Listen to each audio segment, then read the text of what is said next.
Subscribe करिए HiFi study channel को, bell icon को प्रेस कीजिए लेटेस्ट वीडियो अपडेट सबसे पहले पाने के लिए।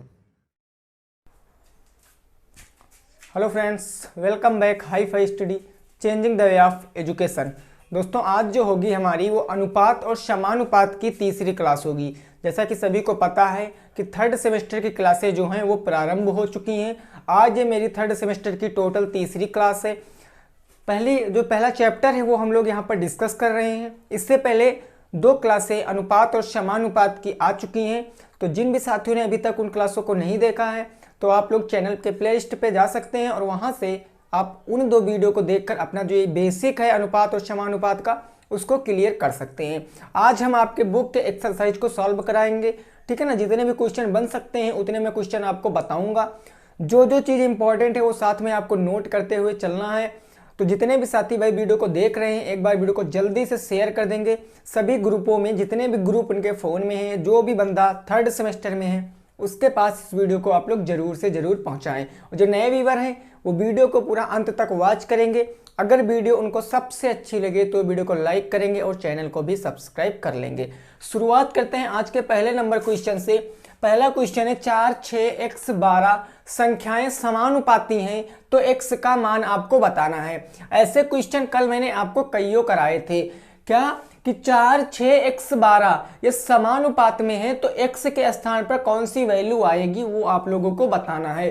तो इसका आंसर आप 2 सेकंड में भाई दे सकते हो कि इसके स्थान पर क्या आएगा, ठीक है ना। देखो ये मैंने कह दिया 4, अब ये समानुपात में है तो यानी कि एक ये अनुपात एक ये अनुपात, इन दोनों अनुपातों को मैं समानुपात में व्यक्त कर दूंगा। 4:6 समानुपात हो गया भैया x, अनुपात हो गया मेरा 12। अब जब दो अनुपातों की तुलना करते हैं, कहने का मतलब दो अनुपातों को समानुपात में बदलते हैं तो आउटर आउटर का गुणा हो जाता है और इनर इनर का गुणा, यानी मध्य पदों का गुणा और बाह्य पदों का गुणा हो जाता है। यानी 6 का x से करेंगे तो भैया 6x बराबर का 12 गुणे का आ जाएगा 4, 12 गुणे का 4 तो x बराबर आ जाएगा 12 मल्टीप्लाई का 4 और डिवाइडेड बाई का 6। 6 दूनी हो गया 12, 4 दूनी 8, x बराबर 8 आ गया आपके क्वेश्चन का बिल्कुल सही जवाब। यानी x के स्थान पर कौन सी संख्या भरी जाएगी तो इसके स्थान पर 8 भरा जाएगा। यही इस क्वेश्चन का बिल्कुल सही जवाब है। तो नोट कर सकते हो दोस्तों, 8 क्या हो जाएगा मेरा बिल्कुल करेक्ट आंसर हो जाएगा। नेक्स्ट पे पहुंचते हैं आज के 2 नंबर क्वेश्चन पे। देखते हैं हमारा 2 नंबर क्वेश्चन क्या कह रहा है उसको समझते हैं, ठीक है ना। चलिए यहां तक की बात एकदम क्लियर है ना। ओके, नेक्स्ट जो होगा दूसरा। देखिए इस तरह के क्वेश्चन मैंने कल भी दोस्तों आपको बताए थे, तो आशा करते हैं अब इस तरह के क्वेश्चनों में आपको कोई दिक्कत नहीं होगी। चाहे मध्य अनुपात पूछें, चाहे प्रथमानुपात पूछें, चाहे द्वितीय अनुपात पूछे, तृतीय अनुपात, कोई भी 3 अनुपात 2 अनुपात दे दे, कुछ भी पूछ ले आप आसानी से उसको बता सकते हो, है ना। बिल्कुल। देखो नेक्स्ट जो हो जाएगा दोस्तों मेरा सेकंड नंबर क्वेश्चन कह रहा है कि 7:11 7:11 के प्रत्येक पद में क्या जोड़ा जाए, के प्रत्येक पद में, इसके प्रत्येक पद में क्या जोड़ा जाए, क्या जोड़ा जाए, ठीक है ना। क्वेश्चन को समझ लेना अच्छे से, उसके बाद आंसर देना। जोड़ा जाए कि नया अनुपात 3/4 हो जाए, कि नया अनुपात 3/4 हो जाए, नया अनुपात क्या हो जाए 3/4 कहो या 3:4 कहो हो जाए। चलो भाई बताओ इसका राइट आंसर क्या हो जाएगा, बताओ भाई इसका राइट आंसर क्या हो जाएगा। क्वेश्चन है 7:11 के प्रत्येक पद में क्या जोड़ा जाए कि नया रेशियो जो है मेरा भाई वो 3:4 हो जाए। तो इसका आंसर आप लोग जल्दी से बताइए कमेंट बॉक्स में कैसे लगा सकते हो। देखिए मैंने सेकंड सेमेस्टर में आपको जितनी भी क्लासें दी हैं मैंने बताया था जो चीज मैथ में आपको नहीं पता होती है, जिसका मान बताना होता है, उसको हमेशा आप मान लिया करो, ठीक है ना। तो यहां पर क्या दिया गया, क्या जोड़ा जाए, पूछा गया क्या जोड़ा जाए। तो अगर मैं मान लूं दोस्तों कि x जोड़ा जाए, क्या कि इसके दोनों पदों में x जोड़ा जाए, तो कहने का मतलब ये क्या हो जाएगा 7/11 इसको कह सकते हैं। ये जो अनुपात है इसको 7/11, मैंने पहले ही क्लास में आपको बताया था कि अनुपात को हम लोग बट्टे भी कह सकते हैं। तो ये 7/11 मैंने लिख दिया, इसमें कितना जोड़ा जाए x मैंने जोड़ दिया, मैंने माना x जोड़ा जाए, है ना। तो x का मान पता चल जाएगा तो आसानी से लगा सकते हैं। बराबर कहा गया 7:11 के प्रत्येक पद में क्या जोड़ा जाए, मैंने मान लिया x जोड़ा जाए, तो नया अनुपात क्या आ जाता है दोस्तों, 3:4 आ जाता है, यानी 3 बट्टे में क्या आ जाएगा, 4 आ जाएगा, 3 बटे में 4। बस अब क्रॉस मल्टीप्लाई करा के सॉल्व कर लीजिए। 7 चौके हो गया 28 और प्लस का हो गया मेरा 4x बराबर का इस तरफ आ गया 11 3 33 प्लस का x। ठीक है ना, इसको सॉल्व कर लेंगे। 28 प्लस में उस तरफ जाएगा दोस्तों, कहाँ हो जाएगा माइनस में, ये x प्लस में इधर आएगा माइनस में, यानी 4x माइनस के x बराबर का ये हो गया 33 और माइनस का हो गया 28। यहाँ दोस्तों बच गया मेरा 3x बराबर, अगर 28 से 33 जाएगा तो 28 2 30 और 3 क्या हो जाएगा 33 हो जाएगा। ठीक है ना, 28 2 30 3 33 यानी 5 आ जाएगा। x बराबर कितना आ गया दोस्तों मेरा 5 आ गया। अब देखो भाई 4x 7 चुके 28 तो यहाँ हो गया 4x, 11 3 33 और ये हो गया 3x। ये दोस्तों मेरा 3x है, यहाँ पर x बचेगा। ठीक है ना, x बचेगा, समझ लेना, यहाँ पर थोड़ा सा मिस्टेक 3x था, मैंने x लिख दिया, तो x बराबर कितना आ गया 5 आ गया। x बराबर कितना आ गया 5 आ गया, यानी क्या जोड़ा जाए तो 5 जोड़ा जाए, यानी x वाले के स्थान पर 5 जोड़ा जाए। अगर 7:11 के प्रत्येक पद में मैं 5 जोड़ दूंगा तो जो नया रेशियो बनेगा वो 3:4 बनेगा। दोस्तों यही मेरे क्वेश्चन का बिल्कुल सही जवाब हो जाएगा, नोट कर सकते हो। बिल्कुल इसी टाइप का नेक्स्ट क्वेश्चन देखेंगे ताकि आपका कंसेप्ट जो है वो बिल्कुल क्लियर हो जाए। ठीक है ना, चलिए फिर अगला नेक्स्ट देखते हैं हम लोग। भाई अगला क्वेश्चन क्या कह रहा है। अगर इस क्वेश्चन में आपको कोई दिक्कत है, समझ में नहीं आया है, तो आप लोग केवल भाई स्क्रीनशॉट ले सकते हो और जो अगला मेरा क्वेश्चन होगा बिल्कुल इसी तरह का होगा। ठीक है ना, उसको आप लोग प्रयास करना। अगर आप उसको लगा ले रहे हो, अच्छे से समझ में आ रहा है तो भाई बहुत बेटर बात है। ठीक है ना, देखो 3 नंबर क्वेश्चन कह रहा है कि 15:19 के अनुपात में 15:19 के प्रत्येक पद में क्या कहा गया, प्रत्येक पद में क्या घटाया जाए। वहां पूछा गया था क्या जोड़ा जाए, यहां कहा गया क्या घटाया जाए। क्या घटाया जाए कि नया अनुपात 1:2 हो जाए, कि नया अनुपात क्या है भाई, नया अनुपात 1:2 हो जाए, नया अनुपात 1:2 हो जाए। चलो भाई बताओ, जल्दी से बताओ इसका आंसर फटाफट से। कौन बताएगा सबसे पहले कौन बताएगा। 15:19 के प्रत्येक पद में क्या घटाया जाए। लैंग्वेज समझो दोस्तों, कहा गया क्या घटाया जाए, मतलब सब्ट्रैक्शन की करना है। ठीक है ना, क्या घटाया जाए। तो देखो इस क्वेश्चन को, अनुपात को हम भैया बट्टे भी कह सकते हैं ना दोस्तों, बिल्कुल कह सकते हैं। तो 15:19 है, इसको हम लोग 15/19 कह सकते हैं, कोई दिक्कत की बात यहाँ पर नहीं है। क्या घटाया जाए, मैंने मान लिया यहाँ से x घटा दिया जाए, दोनों प्रत्येक पद में ना, इसलिए मैंने x घटा दिया, तो बराबर नया अनुपात क्या आ जाता है 1/2 आ जाता है। क्रॉस मल्टीप्लाई, तो 15 दूना हो गया 30 माइनस के ये हो गया 2x, ये हो गया 2x बराबर ये हो गया 19 माइनस के x। ये इधर प्लस में उधर जाएगा माइनस में, और ये माइनस में इधर आएगा प्लस में हो जाएगा, यानी ये हो जाएगा माइनस के 2x और ये हो गया भैया मेरा प्लस का x बराबर इधर बच गया 19 और ये माइनस में जाएगा उधर 30 हो जाएगा। कोई दिक्कत यहाँ तक किसी भी साथी को नहीं। बच गया माइनस का x बराबर 30 में से 19 घटाएंगे तो 11 बचेगा, वो भी माइनस का। माइनस से माइनस कैंसिल हो गया, x is equal to 11, it will be right answer. 11 क्या आ जाएगा मेरे क्वेश्चन का दोस्तों, बिल्कुल सही जवाब हो जाएगा कि जो 15:9 है, अगर इसमें से 11 घटा देंगे तो नया रेशियो जो आएगा वो 1/2 हो जाएगा। ठीक है ना, तो चलिए दोस्तों आप लोग यहाँ से क्या कर सकते हो, नोट कर सकते हो। फिर नेक्स्ट पे पहुँचते हैं, नेक्स्ट 3 नंबर क्वेश्चन पे पहुँचते हैं, देखते हैं हमारा 3 नंबर क्वेश्चन क्या कह रहा है। ठीक है ना, चलो भाई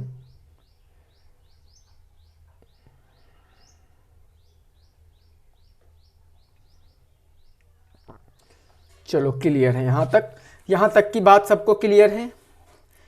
चलो फिर ठीक है ना, नेक्स्ट देखते हैं आज का चौथा नंबर क्वेश्चन को। आज के चौथे नंबर क्वेश्चन को देखते हैं दोस्तों। हो सकता है ये आपकी जो है वो रेशियो की लास्ट क्लास हो सकती है। अगर पूरे क्वेश्चन सॉल्व हो जाते हैं इस क्लास में तो बहुत बेटर रहेगा, कल से हम नेक्स्ट चैप्टर पढ़ेंगे। लेकिन अगर नहीं खत्म होता है तो कल एक और क्लास भी आ सकती है। ठीक है ना, कल एक और क्लास भी आ सकती है। 4 नंबर क्वेश्चन कहा गया 3:5 3:5 के प्रत्येक पद में, क्या कहा गया, प्रत्येक पद में 9 जोड़ने पर, क्या जोड़ने पर, 9 जोड़ने पर प्रत्येक पद में 9 जोड़ने पर, 3:5 के प्रत्येक पद में 9 जोड़ने पर नया अनुपात जो है यानी नया जो रेशियो है वो कितना आता है दोस्तों, तो वो समझो। नया अनुपात आपका हो जाता है 12:23 हो जाता है। नया अनुपात 12:23 है। तो क्वेश्चन कहा गया तो संख्याएं बताओ, संख्याएं बताओ। देखिए क्वेश्चन वैसे है, कोई दिक्कत की बात नहीं है, क्वेश्चन वैसे है। बस आपको दोस्तों करना क्या है, यहां पर आप लैंग्वेज समझ जाइए। क्वेश्चन कहा गया 3:5 के प्रत्येक पद में 9 जोड़ने पर नया अनुपात 12:23 है, तो संख्याएं आपको ज्ञात करनी है। तो क्या करना दोस्तों, संख्याएं आपको ज्ञात करनी है कि संख्या कौन सा हो जाएगा। तो जरा एक बात बताओ भाई मेरे, संख्याएं तो पता नहीं, तो मैं मान सकता हूं, माना संख्या क्या हो जाएगा, संख्या हो जाएगी मेरी x, माना संख्या x हो जाएगी। तो ये जो 3 है, 3 में मैं x को जोड़ूंगा तो ये हो जाएगा भैया 3x, और बटे मैं 5 में x को जोड़ करूंगा तो ये 5x है, यानी इसको हम 3x 5x कह सकते हैं ना। और अनुपात का मतलब बट्टे भी होता है, तो इसको मैंने बट्टे में लिख दिया। अब कह रहा पद में कितना जोड़ा जाए भाई मेरे, तो 9 जोड़ा जाए, यानी इसमें मैंने 9 को ऐड कर दिया और 9 को इसमें ऐड कर दिया। तो जो नया रेशियो है वो क्या आ जाता है 12:3। तो मैंने क्या किया, इसमें x को सटा लिया, संख्याएं थी तो मैंने x को लगा लिया, 3x + 9 बटे 5x प्लस का 9 कर दिया। तो नया रेशियो बनकर क्या तैयार हो रहा है 12 बटे में कितना भाई, तो 12 बटे में 23। ये नया रेशियो बनकर रेडी हो गया 12 बटे में 23। तो यहां पर भी तो मैं x को सटाऊंगा, क्यों सटाऊंगा, क्योंकि x मैंने संख्या माना, तो संख्या यहां से भी तो निकल सकती है। अब देखो, अब इतना करने के बाद अब मैं क्रॉस मल्टीप्लाई करा लूंगा यहां पर। तो ये क्या हो जाएगा, 3 त्रिक हो जाएगा 9 और 2 3 हो जाएगा 6, 69x², x की घात 1, x की घात 1 गुणा करने पर घातें जुड़ जाती हैं। 9 त्रिक हो गया 27, 9 दूनी 18, 2 20, 207x हो गया बराबर। इस तरफ दोस्तों क्या बचा, 12 पंचे बच गया 60x², और 12 नवैया 108, तो प्लस का 108x हो गया। अब क्या करेंगे, x² वालों को एक तरफ, संख्याओं x वालों को एक तरफ कर सकते हैं। तो ये 60x² प्लस में इधर आएगा माइनस में, 69x² माइनस के हो जाएगा मेरा 60x² इज इक्वल टू, इधर बच्चा आपका 108x माइनस में 207 प्लस में था तो माइनस में चला जाएगा 207x। यहां तक की कहानी को बिल्कुल आसानी से समझ गए हो। 69x² से अगर मैं क्या करूंगा 60x² घटा दूंगा तो 9x² बच जाएगा बराबर। इस तरफ क्या बच गया भाई, 108 से अगर मैं 207x घटा दूंगा तो माइनस के 99x बच जाएगा। अब देखो, अब यहां से समझो आगे क्या हो सकता है, यहां से समझो भैया आगे क्या हो सकता। अब यहां से हम x की वैल्यू निकालेंगे, तो अब x की वैल्यू कैसे निकालेंगे बताओ। तो आपने सेकंड सेमेस्टर में पढ़ा था, आप इसको समीकरण बना सकते हो, आप इसको समीकरण बना सकते हो और x की 2 वैल्यू निकाल सकते हो, ठीक है ना। तो एक वैल्यू आप इसमें रख देना, आंसर आ जाएगा। तो ये माइनस में इधर आएगा प्लस में, माइनस के 99x माइनस में उधर इधर आएगा तो प्लस में, तो क्या हो जाएगा 9x² प्लस के हो जाएगा 99x, और उधर से जब पूरा 99x चला आया तो क्या बच गया, 0 बच गया। दोनों में कॉमन भाई क्या मिल रहा है, तो दोनों में कॉमन 9x मिल रहा है। यहाँ 9x² से 9x चला गया तो x बच गया प्लस का 11 नवैया 99 बराबर का 0। अब समझे ना। अब देखो क्या, ये x + 11 यानी हम इसको 9x बराबर का 0 तो कह सकते हैं, बिल्कुल। तो x बराबर क्या आ जाएगा, x बराबर भी 0 आ जाएगा। कैसे आ जाएगा, 9 गुणे में उधर बटे में 9 0 ये 0, और यहाँ पर मैं इसको कह सकता हूँ x + के 11 बराबर के 0, तो x बराबर क्या आ जाएगा, -11 आ जाएगा। x बराबर -11 आ जाएगा। अब दोस्तों एक बात जरा समझो, एक बात, अब हमको जो x का ये मान आया है माइनस में, ये जो x का मान आया माइनस में, इसको अब हम माइनस में नहीं रखेंगे। क्यों नहीं रखेंगे, क्योंकि ये माइनस प्लस हो सकता है, क्योंकि ये वर्ग है, यहाँ पर वर्ग था ना, तो वर्गमूल धनात्मक भी होता है ऋणात्मक भी हो सकता है, ठीक है ना। तो उसकी दिक्कत आप लोग मत लेना, इसको प्लस में रखना बस। तो x का मान आप क्या कर सकते हो, इस संख्या में रख सकते हो 3x और 5x में। तो अगर 3x में रखोगे x का मान 11, तो 3 गुणे हो जाएगा 11 इज इक्वल टू 33। पहली संख्या क्या आ गई 33, दूसरी संख्या थी 5x, यानी 11 का मान रखोगे और बराबर 5 हो जाएगा, तो क्या आ जाएगा 11 × 55, पहली संख्या आ गई 33, दूसरी संख्या आ गई 55, आपके क्वेश्चन का बिल्कुल सही जवाब हो जाएगा दोस्तों। कोई दिक्कत नहीं है, आसानी से नोट कर सकते हो सकता है आपको पहला क्वेश्चन ऐसा था तो ना समझ में आया हो, लेकिन भाई मेरे आप स्क्रीनशॉट लीजिए, बस केवल आप स्क्रीनशॉट लीजिए। बिल्कुल इसी टाइप के अभी और क्वेश्चन कराऊंगा, पूरा कंसेप्ट क्लियर करा दूंगा। जितना पढ़ाऊंगा एकदम ठोस पढ़ाऊंगा, उसमें कोई दिक्कत नहीं है। ये मत समझना कि खुदे पढ़ा के खुदे समझना है, ऐसा कुछ नहीं है भाई। आपको पढ़ाना, आपको समझना है, ठीक है ना। तो स्क्रीनशॉट मारिए दोस्तों। नेक्स्ट क्वेश्चन पे पहुंचते हैं, 5 नंबर क्वेश्चन पे। चलिए फिर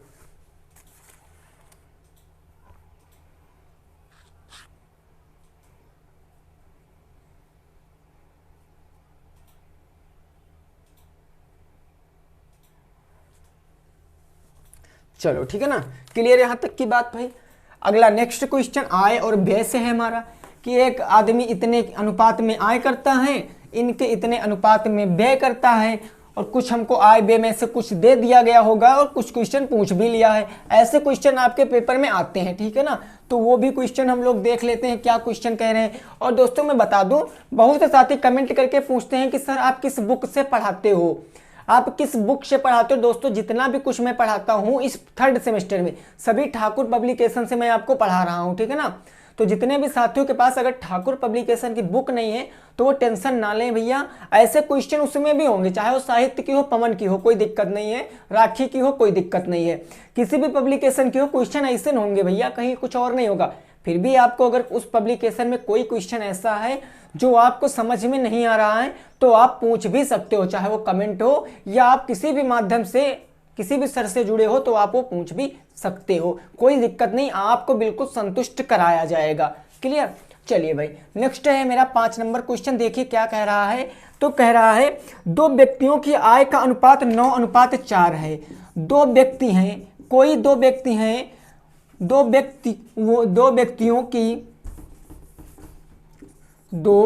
व्यक्तियों की आय का अनुपात क्या है, आय का अनुपात, तो आय का अनुपात दोस्तों हमको दिया गया है 9:4, 9:4 है, ठीक है ना। यदि उनका व्यय 7:3 में हो, यदि उनका व्यय क्या भैया, उनका व्यय क्वेश्चन क्या कहा गया, 7:3 हो, यदि उनका व्यय 7:3 हो, प्रतिमाह बचत 2400 हो, प्रतिमाह बचत कितनी हो, 24 हो, प्रतिमाह बचत 2400 हो, 2400 हो। तो देखिए क्वेश्चन क्या कहा गया दोस्तों, प्रतिमाह आय का योग कितना होगा, प्रतिमाह आय का योग कितना होगा, प्रतिमाह आय का योग कितना होगा, योग कितना होगा, समझ लेना क्वेश्चन को, उसके बाद क्वेश्चन को लगाना। क्वेश्चन कहा गया कि कोई 2 व्यक्तियों की आय का अनुपात 9:4 है, आय मतलब वो कमाते हैं इतना, 9:4 के अनुपात में वो कमाते हैं। फिर कहा गया उनका व्यय, वो जो खर्च करते हैं, व्यय मतलब खर्च करते, जो खर्च करते हैं वो 7:3 में खर्च करते हैं, और जो बचाते हैं वो 2400 रुपये बचाते हैं। कितने रुपए, 2400 रुपये बचाते हैं। तो कहा गया जो प्रतिमाह उनका आय है, जो उनकी कमाई है दोनों की, उनका योग कितना होगा वो आपसे पूछा है भाई। तो लगाओ क्वेश्चन को, हाँ भाई लगाओ क्वेश्चन को। क्वेश्चन क्या कह रहा है भाई, लिखा है, समझ सकते हो क्वेश्चन को और लगा सकते हो कितना क्वेश्चन कह रहा है। चलो भाई वेरी गुड, ठीक है ना, क्लियर है भाई यहां तक।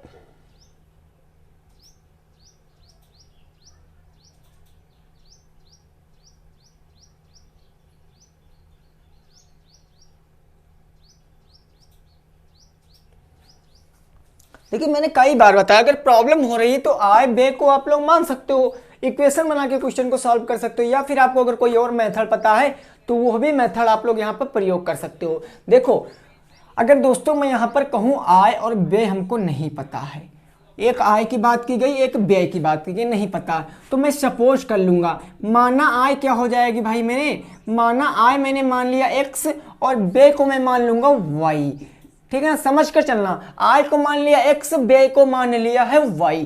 तो अगर दोस्तों मैं बात समझो यहाँ पर बात, ठीक है ना, यहाँ पर ये 7:3 है, ये आपका व्यय है, और आय है 9:4, 9:4। तो जरा एक बात बताओ मेरे को, मैंने मान लिया ये हमारे एक भाई साहब हैं, ये हमारे एक भाई साहब हैं, और एक भाई साहब ये हैं, एक भाई साहब ये हैं। मैंने कहा कि ये क्या करते हैं, ये 5,000 रुपये कमाते हैं, ये 5,000 रुपये इनकी आय है, इनकी आय 5,000 है और इनका व्यय कितना है, तो व्यय इनका है 3,000, व्यय इनका है 3,000। तो बचाते कितना है भाई मेरे, इनकी बचत कितनी है, तो आप क्या करोगे कि इनके आय से इनके व्यय को घटा दोगे तो इनकी बचत कितनी आ जाएगी, 2,000 रुपया आ जाएगी। बिल्कुल सेम कंडीशन यहाँ पर भी लगेगी।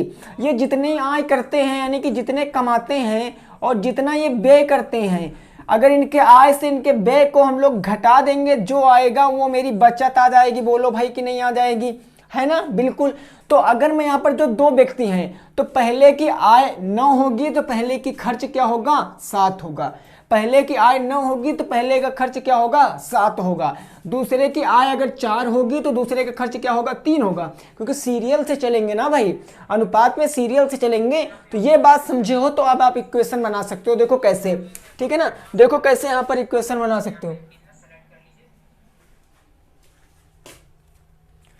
अब देखो यहाँ पर आप क्या कर सकते हो, यहां तक की बात समझो तो बहुत अच्छी बात है। देखो भाई अब समझो यहाँ पर, ठीक है ना, कहा गया ये 2400 क्या है भाई, बचत है, बचत है ना। तो अगर दोस्तों मैं पहले व्यक्ति की बात करूं, किसकी बात करूं, पहले व्यक्ति की बात को करता हूं, पहले व्यक्ति की बात। तो पहले व्यक्ति में ये x मैंने माना आय, तो आय क्या हो जाएगी, 9x हो जाएगी भाई। बोलो हो जाएगी कि नहीं हो जाएगी, माइनस व्यय कितना हो जाएगा, 3y हो जाएगा, 7y। तो बे 7y बराबर कितना, हम 2400 दिखा सकते हैं कि नहीं दिखा सकते हैं। ये समीकरण नंबर 1 बना सकते हैं भाई। इतना समझे कि नहीं समझे, बोलो। ये आय है, देखो 9 आय है कि नहीं है, ये पहले आदमी की आय है। 7 ये व्यय है पहले आदमी की। अगर आय से व्यय घटाएंगे तभी तो बचत होगा। अरे बोलो भाई, बचत होगा कि नहीं होगा, है ना। ये समीकरण 1 बना लिया। अब मैं अगर दूसरे व्यक्ति की बात कर लूं, किसकी बात कर लूं, दूसरे व्यक्ति की बात कर लूं, तो दूसरे व्यक्ति की बात क्या कह रहा है, समझो।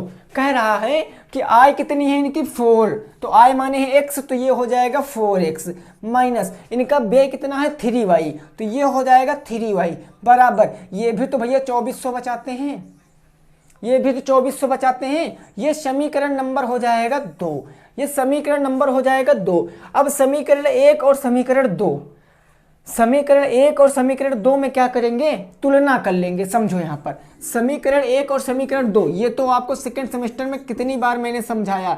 समीकरण 1 और 2 की तुलना करने पर, 2 की तुलना करने पर, अगर दोस्तों आप तुलना करोगे, क्या करोगे भाई मेरे, तुलना करोगे, तो यहाँ पर 7x, यहाँ पर 4x, ये तो कटेगा नहीं, चाहे जोड़ो चाहे घटाओ। यहाँ पर 7y, यहाँ पर 3y, ये भी नहीं कटेगा। तो क्या कर सकते हैं, मैंने बताया था हमको एक पद का विलोप करना पड़ता। इसके लिए हम चाहे 7y को बराबर कर लें, चाहे x को बराबर कर लें, है ना। तो हम इसको क्या कर सकते हैं भाई, हम 7y को 21y यानी 7 यानी y वाले को बराबर कर सकते हैं। 7 और 3 को हम 21 बना सकते हैं, यानी कि लासा ले सकते हैं। तो 21 बनाने के लिए मैं समीकरण में इसमें क्या करूंगा, इसमें 3 से गुणा कर दूंगा और इसमें क्या करूंगा, इसमें मैं 7 से गुणा करा दूंगा।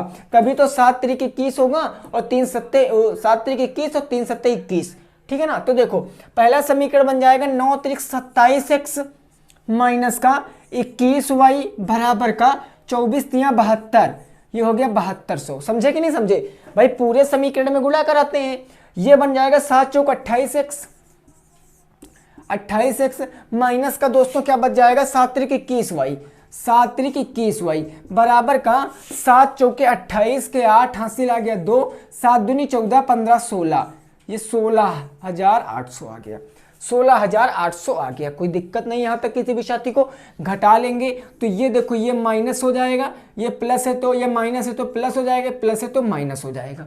क्लियर। अब देखो ये y से प्लस माइनस कैंसिल, यहाँ पर बच गया माइनस का x बराबर का, अगर 16,800 से 7200 घटा देंगे तो कितना बच जाएगा, बताओ भाई कितना बच जाएगा। ये देखो बच गया मेरा 0, यहाँ बच गया 0, 8 में से 2 जाएगा बच गया 6 और यहाँ बच गया आपका कितना 6, 6 में से 7 जाएगा नहीं 16, 16 में से 7 जाएगा तो 9 7 16 होता है, 9 1 10 6 16, 9 7 16, माइनस का 9600 आ गया। ये x से x कैंसिल, x बराबर कितना आ गया 96, 9600 आ गया। अब देखो भाई x बराबर दोस्तों क्या आ गया मेरा 9600 आ गया, 9600 आ गया x बराबर। अब जो भाई मेरे x का मान आया ना दोस्तों, ये x का मान, इसको आप समीकरण नंबर 2 में रख लीजिए, यानी 4x माइनस 3y बराबर 2400 में रख सकते हो x का मान। तो समीकरण 2 में अगर इसका मान रखोगे डियर, इसका मान समीकरण 2 में रखोगे, देखो मैं लिख भी सकता हूं, स्क्रीनशॉट लो तो आपको बिल्कुल सही समझ में आया है। 2 में रखने पर समीकरण 2 में आप लोग इसका मान रखोगे तो देखो समीकरण 2 हमारा क्या था, ये तो था 4x माइनस के 3y बराबर का 2400, x बराबर कितना रखोगे 9600, तो 4 गुणे भैया हो जाएगा मेरा 9600 माइनस के 3y बराबर का कितना आ जाएगा 2400 आ जाएगा, ठीक है ना। ये आप लोग देख सकते हो बराबर का 2400 आ गया। अब क्या करेंगे, 6 चौके हो गया 24 और 9 चौके हो गया 36, 37, 38, ये हो गया 38,400 माइनस के 3y बराबर का 2400। अब क्या करेंगे, ये 38,400 प्लस में उधर जाएगा माइनस में, तो ये बच गया माइनस के 3y बराबर, माइनस के 3y बराबर क्या बच गया 2400 और माइनस में चला गया 38,400, ठीक है ना। तो यहाँ पर भैया y बराबर क्या आएगा, देखो अगर 38,400 से हम 2400 घटाएंगे तो कितना आ जाएगा, ये 2 जीरो, ये 2 जीरो, तो 2 जीरो तो ऐसे रख लेंगे। 4 में से 4 जाएगा फिर 0 बच गया, 8 में से 2 जाएगा तो 6 बच गया, यहाँ पर 3 बच गया, 3600 बच गया। कितना बच गया 3600, और ये बटे में कितना आ जाएगा, माइनस का भाई 3600 बचता, माइनस का 3 बचता, माइनस से माइनस कैंसिल, 3 गुणे में इधर आएगा बटे में, तो ये 3 हो गया। तो y बराबर क्या आ जाएगा समझो, 3 से काटेंगे 3 एक कम 3, 3 दूनी 6, 12,000। y बराबर आ गया 12,000, x बराबर आ गया कितना मेरा भाई, तो x बराबर 9600 आ गया है। तो हमसे पूछा था क्वेश्चन कि इन दोनों के आय का योग क्या होगा, आय का योग क्या होगा। तो समझो भाई आय का योग क्या होगा, मैं यहां पर नीचे बता रहा हूं आय का योग क्या होगा। आय का योग कितना है, 9 4 था, यानी 9x हो जाएगा, 9x प्लस का 4x, क्योंकि आय मैंने क्या माना है x माना है, तो बराबर का 13x हो जाएगा। इसमें x का मान रखेंगे तो 13 गुणे x बराबर 9600, तो ये आ जाएगा 9600। तो यहाँ पर गुणा करेंगे तो कितना आ जाएगा, आप लोग बताइए, गुणा करोगे 13 का 9600 से तो 6 13 छंग 78 के 8 हासिल आ गया 7, 9 त्रिक 27 और 9 त्रिक 27, 9 एक कम 9, 13 नवैया भाई कितना होता है, मल्टीप्लाई करा के देख लीजिए ताकि गलत ना हो। 9 त्रिक 27, 9 एक कम 9, 2 11, 117, 117 में अगर 7 जोड़ोगे तो 124 हो गया, 124 हो गया, और 2 जीरो बचे, 12,480 आपके क्वेश्चन का बिल्कुल सही जवाब है, नोट कर सकते हो 12,480 it will be right answer. 12,480 आपके क्वेश्चन का दोस्तों क्या हो जाएगा, बिल्कुल सही जवाब हो जाएगा। सॉरी 3 जीरो लगेंगे, ठीक है ना। चलिए नोट कर सकते हो, नोट कर सकते हो भाई कितना आंसर आएगा। चलिए कोई दिक्कत भाई यहां तक किसी भी साथी को, कोई दिक्कत तो नहीं यहां तक किसी भी साथी को, ठीक है ना। चलिए भाई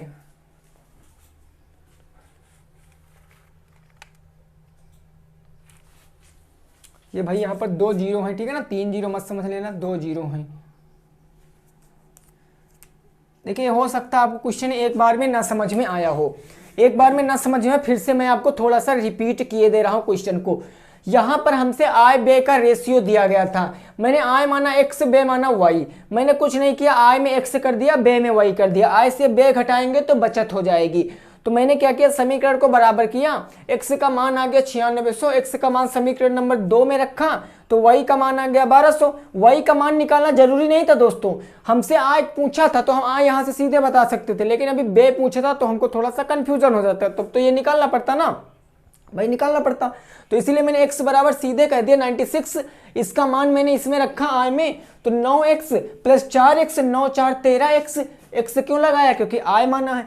13x बराबर का x का मान रखेंगे 9600, तो 12 4 48 00 आपका आंसर आ गया। 1,24,800 आपके क्वेश्चन का बिल्कुल सही जवाब हो गया, 1,24,800 आपके क्वेश्चन का बिल्कुल सही जवाब हो गया है। नेक्स्ट क्वेश्चन पहुंचते हैं दोस्तों, देखते हैं अगला क्वेश्चन हमारा क्या कह रहा है। अगला क्वेश्चन देखते हैं हमारा क्या कह रहा है, उसको भी हम लोग लगाते हैं।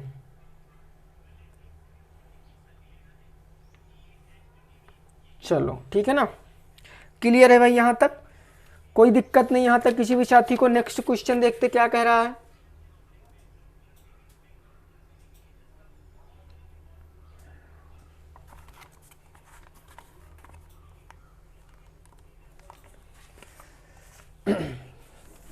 अगला दोस्तों मेरा जो क्वेश्चन होगा वो आज का 6 नंबर क्वेश्चन होगा, ठीक है ना।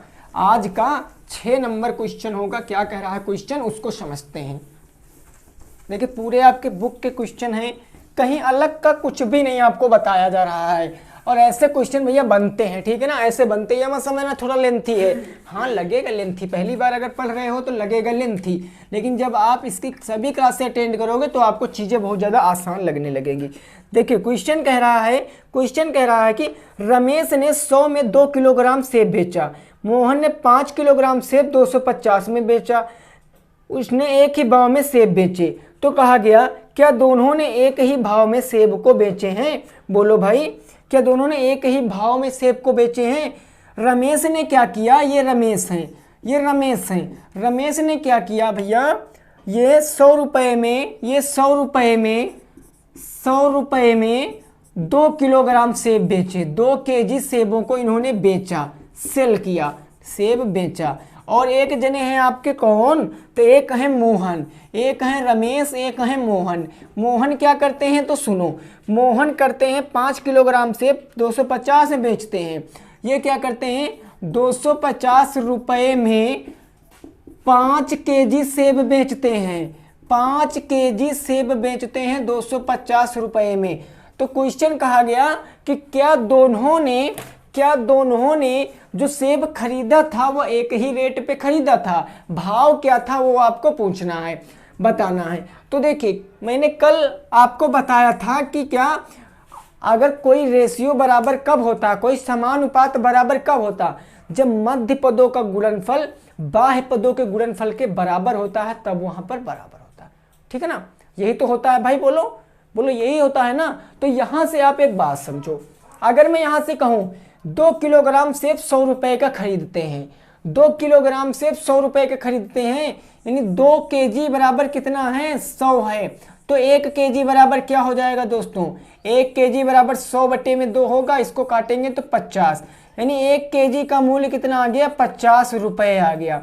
1 किलोग्राम सेब क्या करते हैं, बेचते हैं 50 रुपए में, यही तो।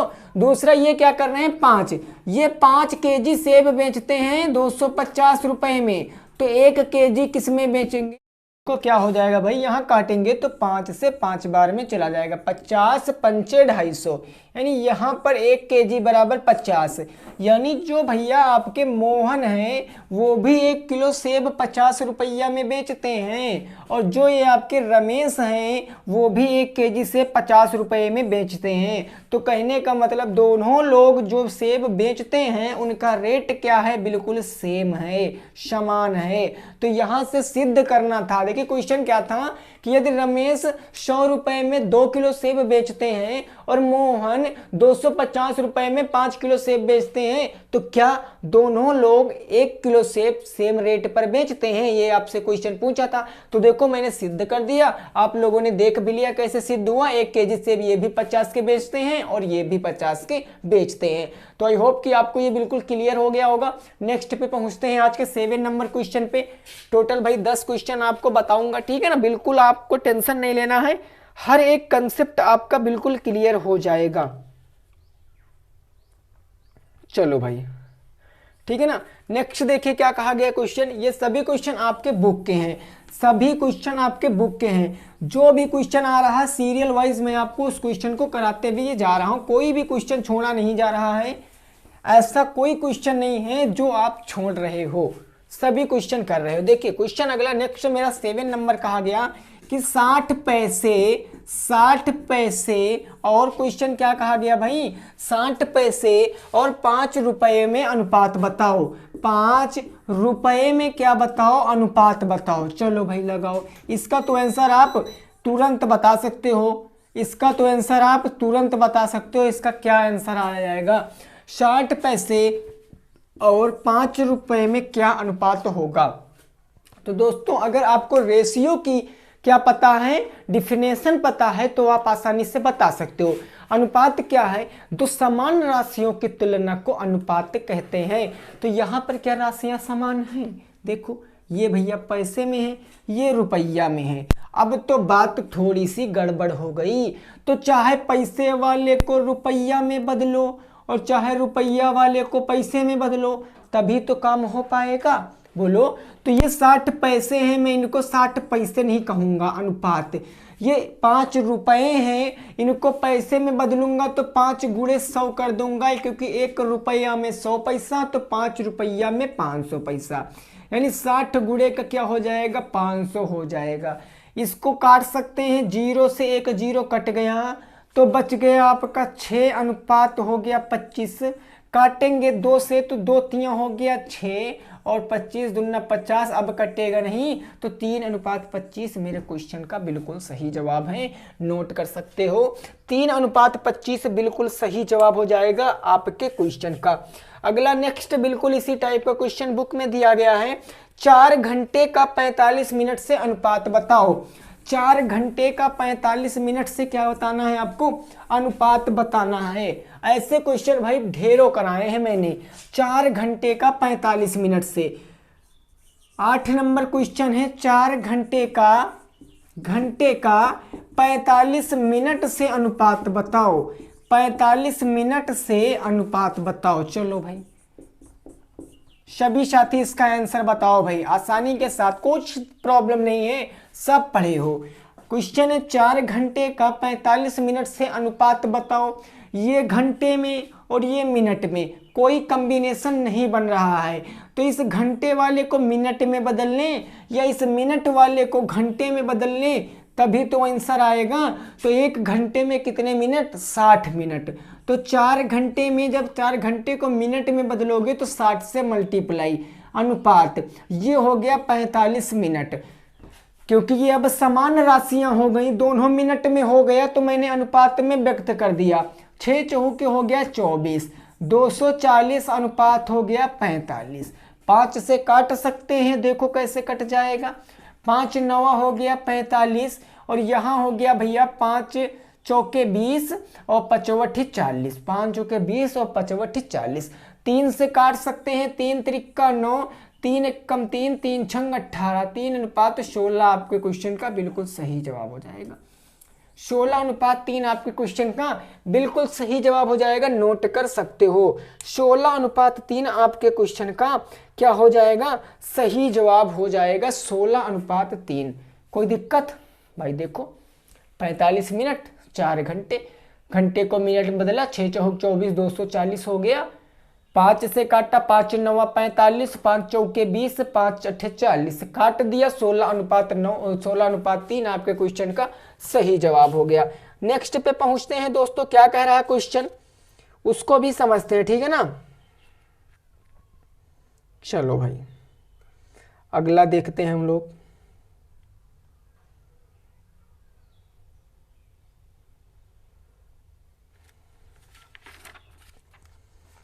यहां तक की बात को समझ चुके होंगे आप लोग।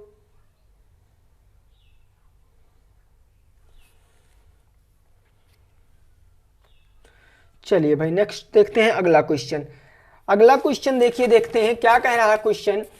बिल्कुल आसानी से आपको बताऊंगा, ठीक है ना। 9 नंबर क्वेश्चन होगा ये मेरा आज का सेकंड लास्ट क्वेश्चन होगा भाई। सेकंड लास्ट क्वेश्चन क्या कह रहा है वो देखते हैं। 9 नंबर क्वेश्चन हमसे कह रहा है कि निम्नलिखित में प्रश्नवाचक के स्थान पर आपको कौन सी संख्या होगी वो आपको बताना है। देखिए कहा गया है 1.2, 1.2 अनुपात 3.5, 3.5 समानुपात क्वेश्चन मार्क, उसके बाद अनुपात दिया गया है कितना? 14, अनुपात 14।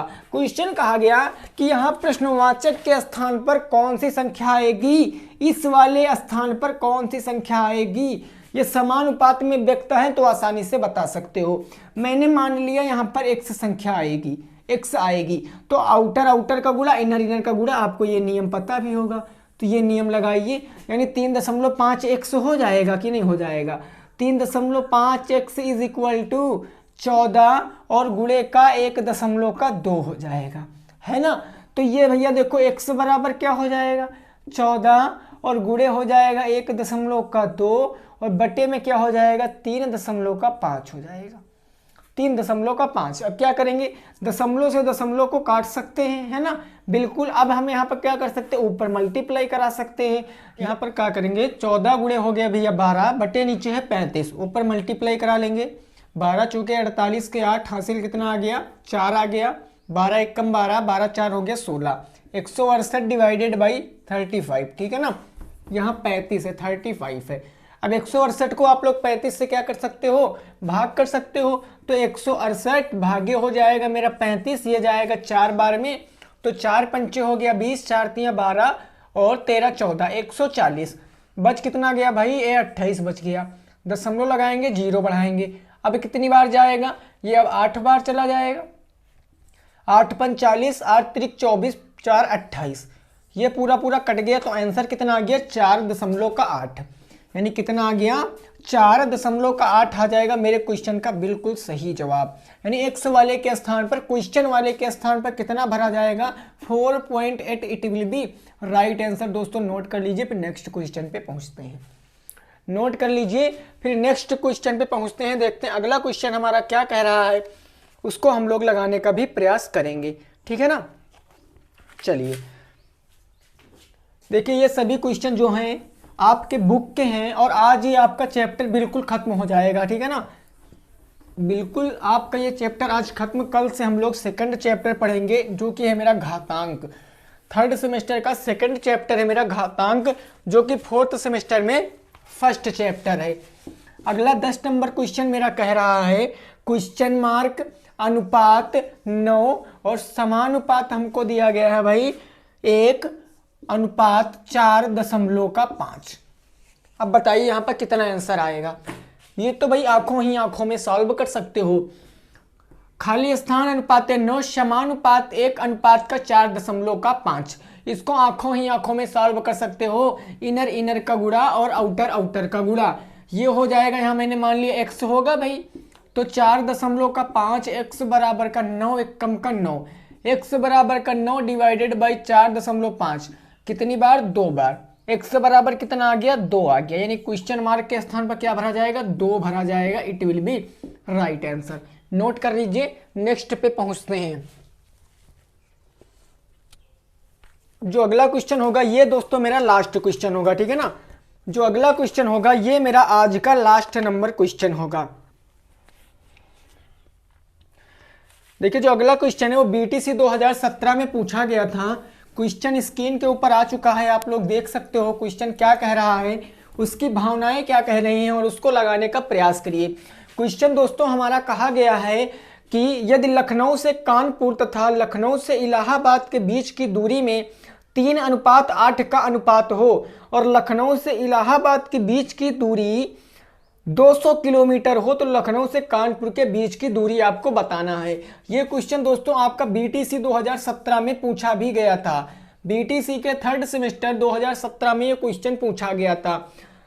क्वेश्चन है लखनऊ से कानपुर तथा लखनऊ से इलाहाबाद, दो लोगों की बात की गई, दो जगहों दो स्थानों की बात की गई है और कहा गया है कि इनके बीच की दूरी जो है यानी लखनऊ से इलाहाबाद के बीच की दूरी वो है आपकी 200 किलोमीटर। तो आपको लखनऊ से कानपुर के बीच की दूरी बताना है। आप लोग कैसे लगा पाओगे, आप लोग कैसे लगा पाओगे? देखो पहले दिया क्या क्या गया है, ठीक है ना। दिया गया लखनऊ और कानपुर, लखनऊ से कानपुर और लखनऊ से इलाहाबाद के बीच की दूरी 3:8 है। यह 3:8 दिया गया है लखनऊ से किसके बीच में भैया, लखनऊ से कानपुर और किसके बीच में, लखनऊ से इलाहाबाद के बीच में। यह दूरी दी गई लखनऊ से इलाहाबाद के बीच में, इलाहाबाद, ठीक है ना। अब देखो, अब देखिए क्वेश्चन कह रहा दूरी हमको बताना है। क्या बताना है? दूरी। मैंने दूरी मान लिया भैया x, ये मैंने दूरी मान लिया x, तो मैंने यहाँ पर x मान लिया, यानी 3x और 8x हो जाएगा, क्योंकि मैंने दूरी मान लिया, डिस्टेंस मान लिया, कितना हो जाएगा x हो जाएगा। मैंने दूरी मान लिया x हो जाएगा, तो ये 3x हो गया, 8x हो गया। क्वेश्चन देखिए क्या कहा गया, इलाहाबाद के बीच की दूरी 900 किलोमीटर है, यानी कि लखनऊ और इलाहाबाद के बीच की दूरी कितनी है, 900 किलोमीटर। तो लखनऊ और इलाहाबाद के बीच की दूरी क्या हो जाएगा, लखनऊ और कानपुर के बीच की दूरी पूछा है, लखनऊ और इलाहाबाद की दूरी दिया गया है। लखनऊ और इलाहाबाद की दूरी हमको दिया गया है, लखनऊ और कानपुर की दूरी हमसे पूछा है, तो कैसे लगाओगे? बोलो कैसे? तो लखनऊ और इलाहाबाद के बीच की दूरी यानी ये दूरी होगा कि नहीं होगा, और लखनऊ कानपुर की दूरी तो ये दूरी।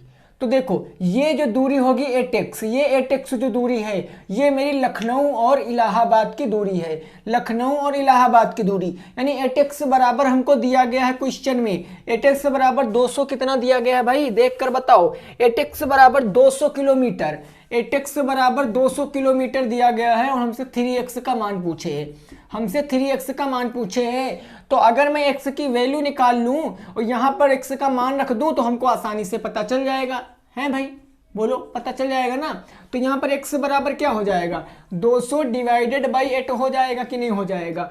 ये हो जाएगा 8 दूनी का 16, कितना बच गया 4 8 5 40, यानी x बराबर कितना आ गया 25 आ गया भाई, x बराबर 25 आ गया। तो ये हमारी दूरी कितनी हो जाएगी, यहाँ पर x का मान रखेंगे तो ये हो जाएगा भैया 3 गुणे का 25 हो जाएगा, तो 25 3 75 आपके क्वेश्चन का बिल्कुल सही जवाब, 75 किलोमीटर आपके क्वेश्चन का बिल्कुल सही जवाब है, नोट कर सकते हो। 75 किलोमीटर आपके क्वेश्चन का बिल्कुल सही जवाब हो जाएगा। तो दोस्तों आपको आज की वीडियो कैसी लगी जरूर बताना। अगर फिर भी आपको रेशियो के कोई भी क्वेश्चन में अगर दिक्कत आ रही है, किसी भी क्वेश्चन में रेशियो की दिक्कत आ रही है, कमेंट बॉक्स ऑन है, आप लोग पूछ सकते हो कि सर ऐसे क्वेश्चन भी बता दिए जाए। अगर आप लोग कमेंट आज की वीडियो में करोगे कि सर आप इस पर एक वीडियो और लाइए, तो कल आपको यही चैप्टर बताया जाएगा। और अगर आप लोग कह रहे हो कि चैप्टर खत्म हो गया है, अच्छे से समझ में आ गया है, तो नेक्स्ट चैप्टर आएगा। डिपेंड करेगा आप लोगों के ऊपर कि आप इस पर एक वीडियो और चाहते हो कि आप लोग नेक्स्ट चैप्टर चाहते हो। तो मिलेंगे दोस्तों कल की एक नई वीडियो में, तब तक के लिए सभी साथियों को good night, bye bye, take care, जय हिंद, जय भारत और वंदे मातरम।